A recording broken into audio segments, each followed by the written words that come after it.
Shalom, selamat petang Bapak Ibu, Saudara-saudari, keluarga besar GKI Marta Gereja Purwokerto.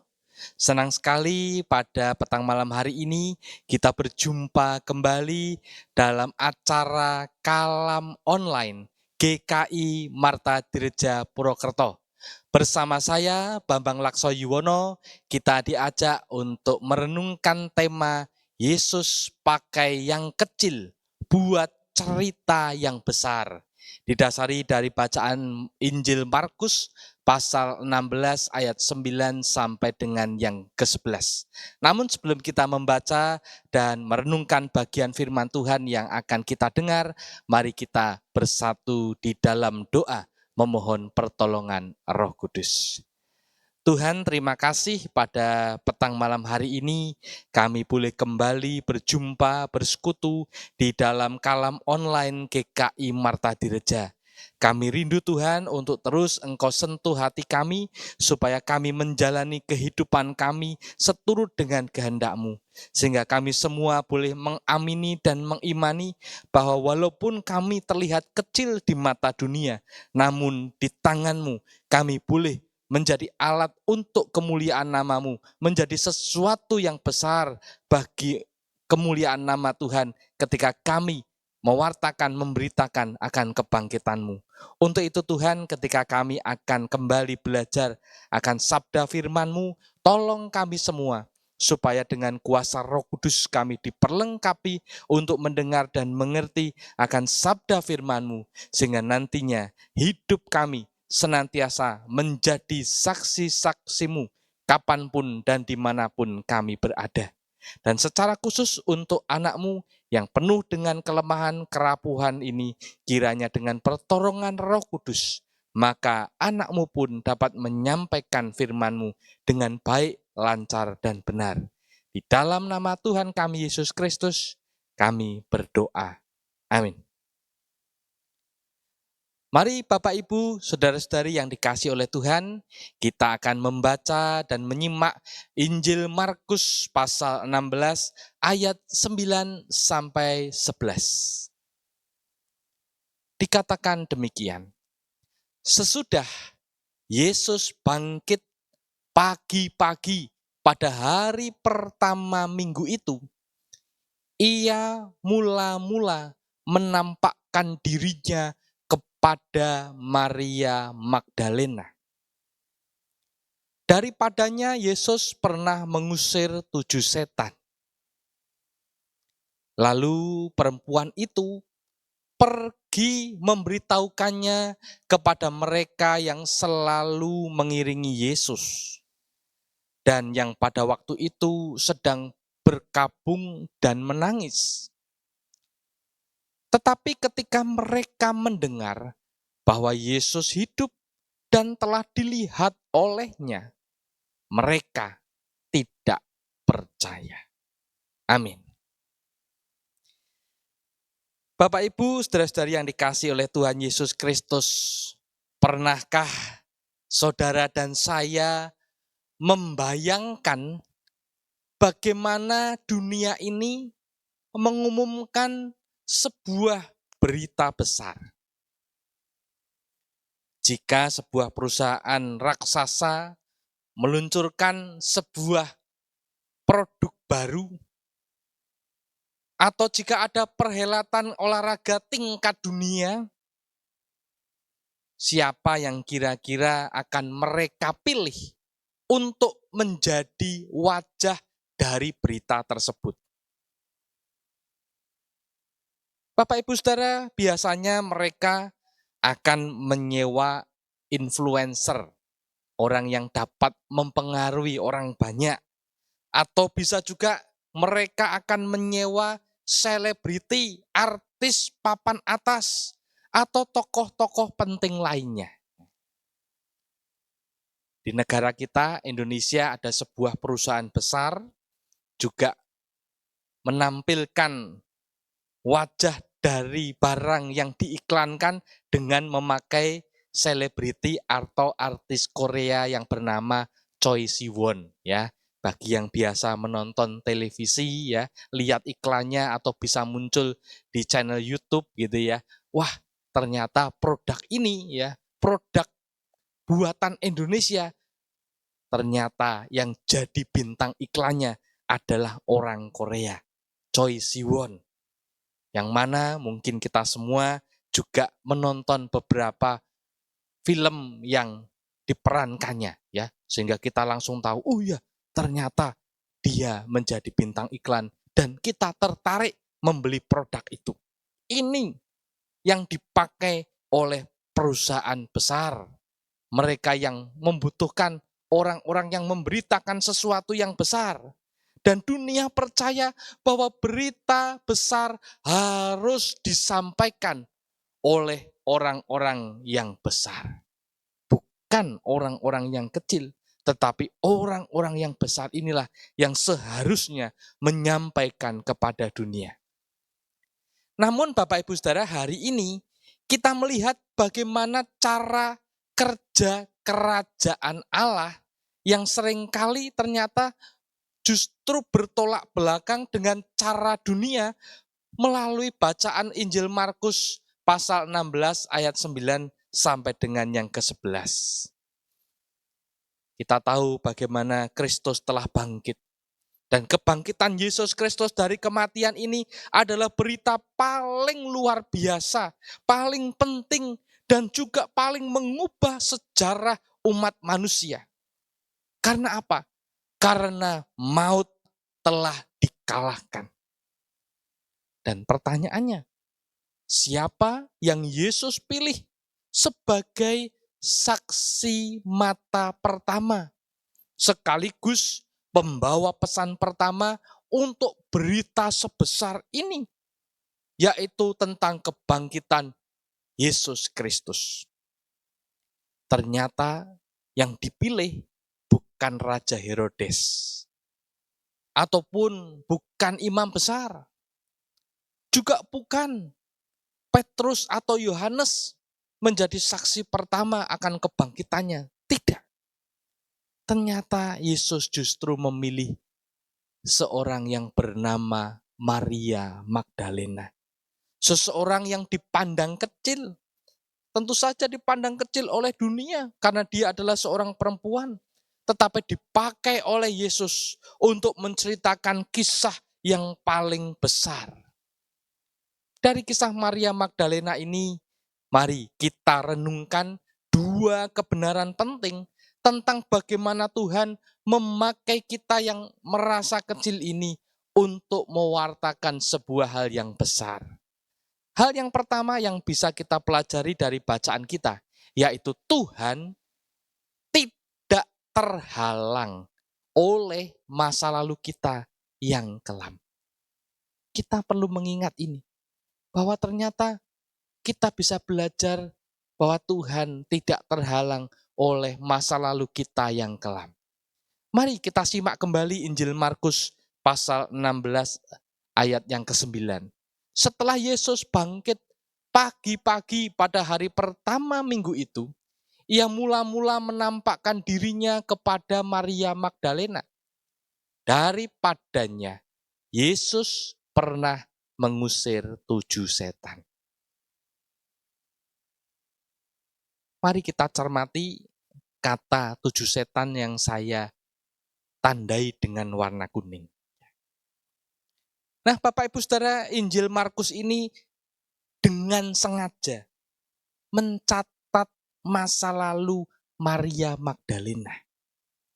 Bahkan dalam bacaan kita, ternyata Injil Markus dengan terang-terangan mencatatkan Yesus pernah mengusir 7 setan. Di masa itu, hidup Maria Magdalena pasti penuh dengan kehancuran, penuh dengan penolakan, dan tentu saja stigmanya di tengah masyarakat pasti negatif. Ditambah lagi Bapak Ibu Saudara, pada budaya abad pertama, kesaksian dari seorang perempuan seringkali dianggap tidak sah. Jadi yang sah hanyalah para laki-laki yang memberikan kesaksian. Tetapi demikian dengan seorang perempuan. Dan secara kualifikasi manusia, Bapak Ibu Saudara, Maria Magdalena ini berada di bawah, paling bawah untuk menjadi saksi kebangkitan. Masa lalunya yang kelam, dan statusnya, gendernya sebagai seorang perempuan di mana kesaksiannya dianggap tidak sah. Jadi, kalau akan ditunjuk atau masuk kualifikasi sebagai saksi, dia adalah yang paling bawah, paling buncit, paling akhir untuk menjadi saksi kebangkitan.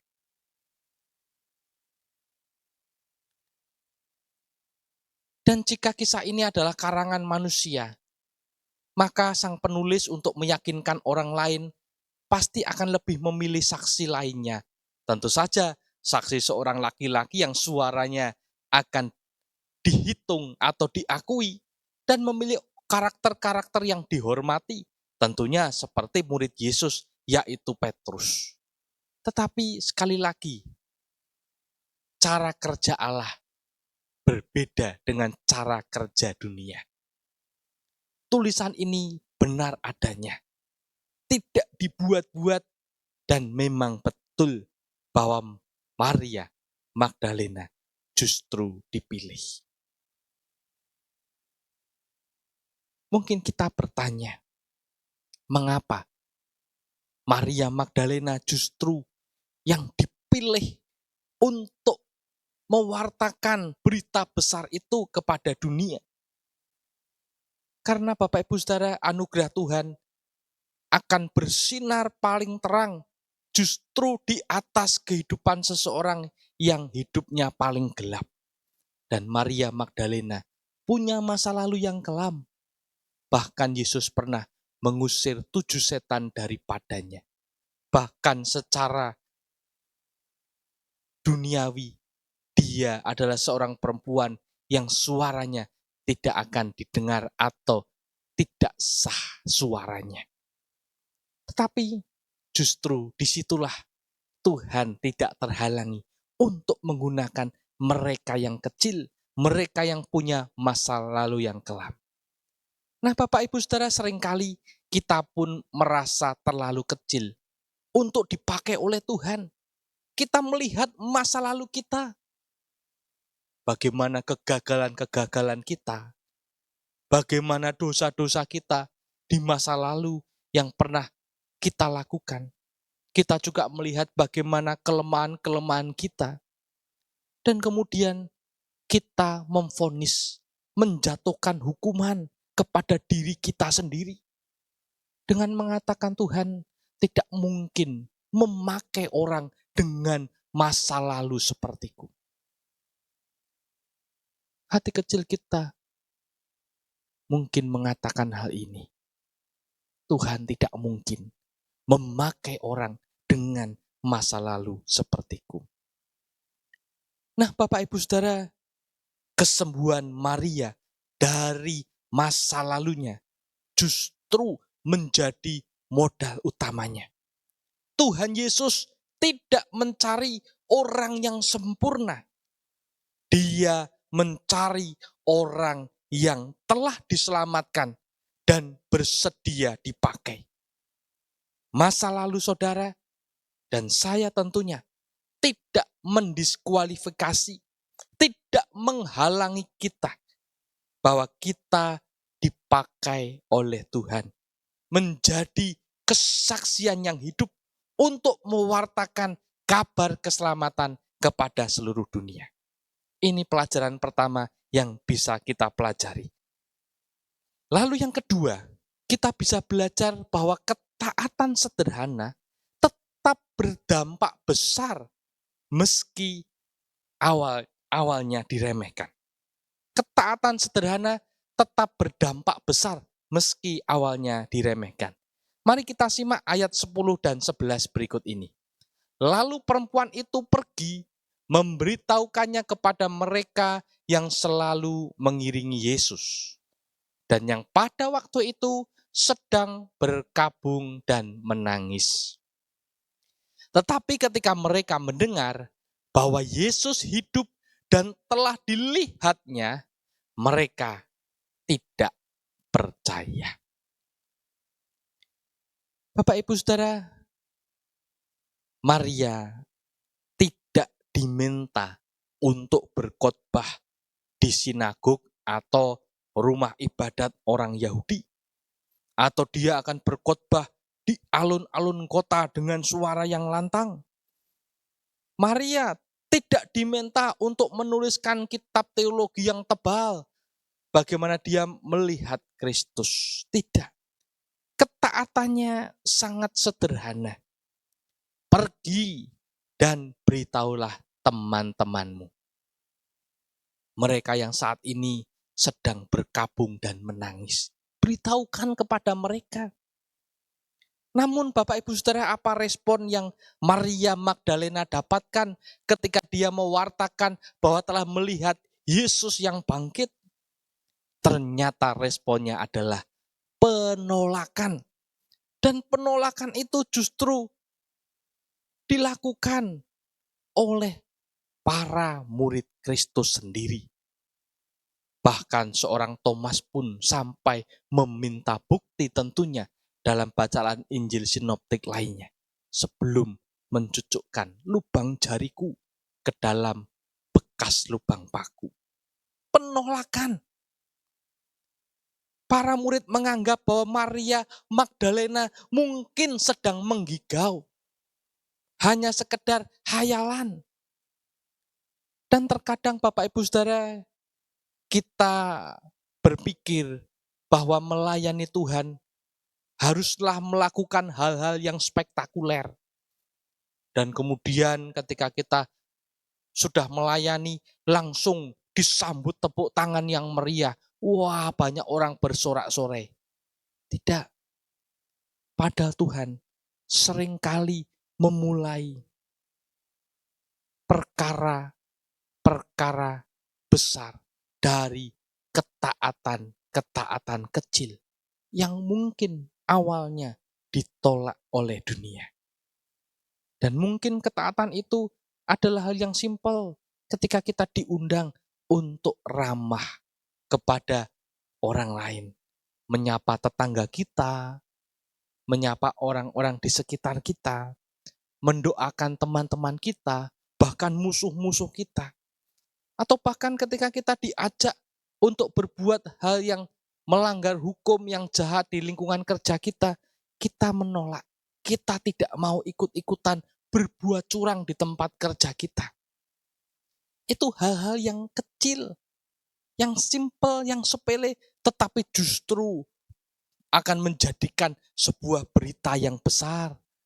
Bagaimana iman kita di dalam Kristus yang bangkit itu mengubah kehidupan kita dan dunia. Dan ketika Bapak Ibu Saudara melakukan hal benar, tetapi suara-suara dan tindakan kita dianggap kecil dan ditertawakan oleh orang di sekitar kita dan bahkan diabaikan termasuk oleh anggota keluarga kita sendiri. Maka ingatlah ini. Penolakan para murid dan mereka semua sama sekali tidak mengubah satu kebenaran bahwa Yesus sudah bangkit mengalahkan maut. Sehingga tugas kita seperti Maria Magdalena hanyalah taat melangkah dan menyampaikan pesan. Kita menabur tindakan-tindakan kecil dan membiarkan Roh Kudus yang mengerjakan dampak besarnya di hati orang lain. Tugas kita kerjakan. Tugas Tuhan, Tuhan yang mengerjakan. Yang penting kita taat melakukan apa yang Tuhan kehendaki. Mulai dari hal-hal yang kecil. Bapak Ibu Saudara, saya ingin saudara dan saya melihat benda yang ada di HP atau layar monitor atau televisi Bapak Ibu Saudara. Saya menampilkan gambar kunci. Ini hanya sebuah kunci biasa. Ukurannya sangat kecil, saudara bisa menggenggamnya dan menyembunyikannya di dalam satu telapak tangan. Dan harganya pun tidak mahal.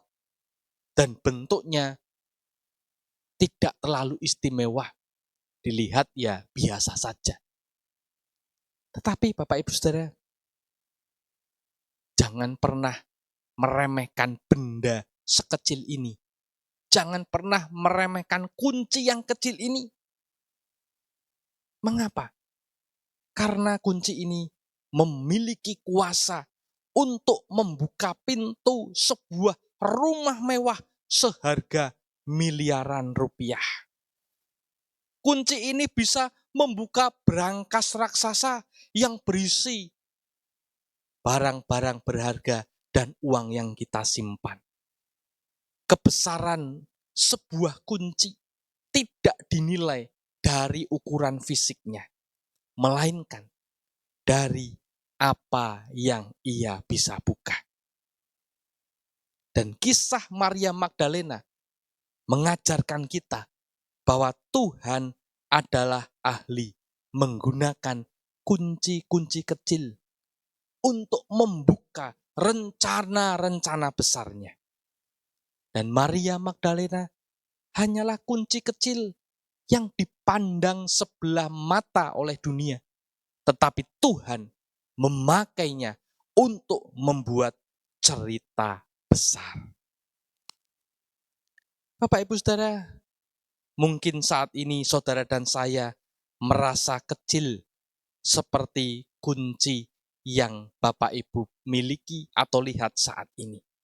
Mungkin kita merasa bukan siapa-siapa, tidak sepintar orang lain, atau bahkan masa lalu Bapak Ibu Saudara dan saya membuat kita merasa tidak berharga sama sekali. Maka saya katakan, yuk mari kita berhenti untuk berkata, saya tidak bisa apa-apa. Hentikan itu. Karena di tangan sang tukang kunci yang agung, yaitu Yesus Kristus, ketaatan saudara dan saya yang kecil ini, iman kita yang mungkin terlihat kecil ini, atau bahkan suara saudara yang kecil ini, akan dipakai untuk membuka pintu-pintu berkat dan keselamatan bagi keluarga saudara dan saya. Di mana tempat kerja kita juga demikian. Bahkan di lingkungan kerja saudara dan saya. Kita adalah kunci kecil di tangan Tuhan. Walaupun kecil, tetapi Tuhan bisa membuat kita membuat sebuah cerita yang besar di dalam kehidupan kita.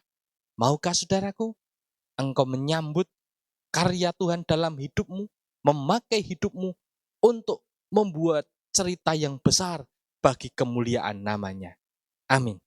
Tuhan memberkati kita. Mari kita berdoa. Tuhan, terima kasih untuk firman-Mu pada saat ini. Kami mau Engkau pakai menjadi alat untuk kemuliaan nama-Mu. Walaupun dunia melihat kami kecil, menyepelekan kami percaya di tangan-Mu. Kami dapat melakukan perkara yang besar, mendatangkan cerita-cerita yang besar, karena Tuhan ada di dalam hati dan hidup kami semua. Terima kasih Tuhan. Kami percaya Tuhan senantiasa beserta dalam kehidupan kami. Di dalam nama Tuhan kami Yesus Kristus, kami berdoa. Amin. Bapak Ibu Saudara, sekian kalam online pada petang malam hari ini. Sampai jumpa kembali dalam kalam online berikutnya dengan tema-tema menarik lainnya.